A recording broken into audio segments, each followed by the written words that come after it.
'Twas the night before Christmas. 'Twas the night before Christmas, when all through the house not a creature was stirring, not even a mouse. The stockings were hung by the chimney with care, in hopes that St. Nicholas soon would be there.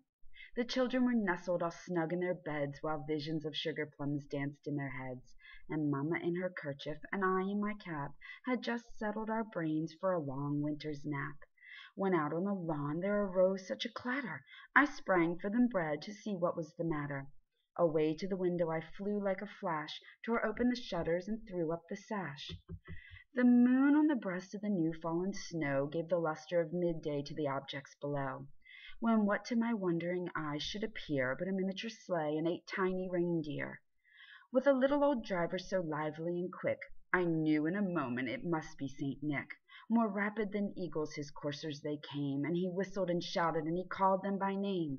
Now Dasher, now Dancer, now Prancer and Vixen, on Comet, on Cupid, on Donner and Blitzen, to the top of the porch, to the top of the wall, now dash away, dash away, dash away all. As the dry leaves that before the wild hurricane fly, when they meet with an obstacle, mount to the sky, so up to the housetop the coursers they flew, with the sleigh full of toys and St. Nicholas too. And then in a twinkling I heard on the roof the prancing and pawing of each little hoof. As I drew my head in and was turning around, down the chimney St. Nicholas came with a bound. He was dressed all in fur from his head to his foot, and his clothes were all tarnished with ashes and soot. A bundle of toys he had flung on his back, and he looked like a peddler just opening his pack. His eyes, how they twinkled! His dimples, how merry! His cheeks were like roses, his nose like a cherry. His droll little mouth was drawn up like a bow, and the beard of his chin was as white as the snow. The stump of a pipe he held tight in his teeth, and the smoke it encircled his head like a wreath. He had a broad face and a little round belly that shook when he laughed like a bowl full of jelly.